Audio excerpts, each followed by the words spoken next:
Hello बच्चों, let's see this question. The reaction represent C12H26. It gives C6H12 plus C6H14.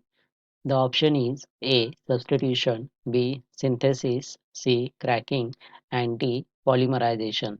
तो इस question में हमें जनरली पूछा गया है जो रिएक्शन दी गई है क्वेश्चंस में, तो वो रिएक्शन नीचे दिए गए ऑप्शंस में से किस टाइप की है, तो ये हमें पहचानना है। तो इस क्वेश्चंस के लिए हमारा की कंसेप्ट होगा that is chemical reaction. Chemical reaction.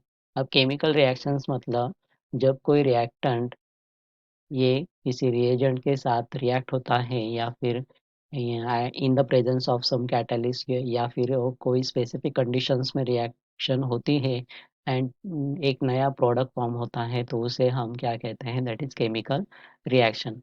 तो हमारे क्वेश्चन में जो रिएक्शन दी गई है that is C12H26, it gives C6H12 plus C6H14। तो ये एक हमारा जो रिएक्टेंट है वो है हमारा दैट इज डो डिकेन मॉलिक्यूल। मतलब यहाँ पे कार्बन पे 12 carbon atoms and H26 atoms मिलकर जो मॉलिक्यूल्स बना है दैट इज अल्केन का, तो वो है डोडिकेन। एंड ये कन्वर्ट हो रहा है किसमें, दैट इज अ C6H12, मतलब ये क्या है, हमारा हेक्सीन मॉलिक्यूल है। एंड C6H14 मतलब ये क्या है, हमारा हेक्सेन। ओके, मतलब दो डिकेन से हमें दो, एक सिंगल रिएक्टेंट से हमें दो प्रोडक्ट यहाँ पे मिल रहे हैं। तो अगर हम ऑप्शंस की बात करें तो ऑप्शंस में हमें जो रिएक्शन ऑप्शंस दिए गए that is first substitution reaction. Substitution reactions मतलब क्या होती हैं, सब्स्टिट्यूशन रिएक्शंस में जनरली क्या होता है कि एक एटम्स या ग्रुप ऑफ एटम्स को दूसरे एटम्स या ग्रुप से रिप्लेस किया जाता है। ये ज़्यादातर हैलोजिनेशन रिएक्शंस में देखी जाती है, जिससे कि अल्केन्स के साथ क्लोरीन या ब्रोमीन का रिएक्शन। अगर हम इसकी एग्जांपल्स देखें तो फॉर एग्जांपल हमारा मीथेन मॉलिक्यूल है, वो जब रिएक्ट होता है दैट इज क्लोरीन के साथ, तो यहाँ पे मीथेन का एक हाइड्रोजन रिप्लेस होता है हमारे क्लोरीन से, तो हमें मिलता है that is CH3Cl and HCl। Okay, तो यहाँ पे एक सब्स्टिट्यूट, एक एटम या ग्रुप ये कि दूसरे एटम से रिप्लेस हो रहा है, तो ये क्या हुई हमारी सब्स्टिट्यूशन रिएक्शन। अब सेकेंड टाइप की अगर हम बात करें, सेकेंड केमिकल रिएक्शन की, वो क्या है हमारी सिंथेसिस रिएक्शन। अब सिंथेसिस रिएक्शंस में जनरली दो या दो से ज़्यादा रिएक्टेंट मिलकर एक कॉम्प्लेक्स प्रोडक्ट बनाते हैं। तो ये एक एनाबॉलिक प्रोसेस है जहाँ पे कॉम्प्लेक्स मॉलिक्यूल्स बनाए जाते हैं।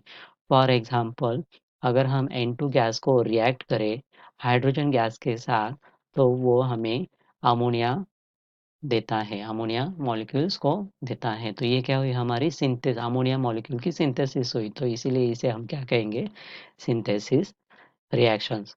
एंड थर्ड टाइप है दैट इज सी ऑप्शन जो है हमारा, वो है हमारा क्रैकिंग। Cracking, okay. तो क्रैकिंग एक प्रोसेस है जिसमें लार्ज हाइड्रोकार्बन्स मॉलिक्यूल्स को स्मॉलर मॉलिक्यूल्स में तोड़ दिया जाता है।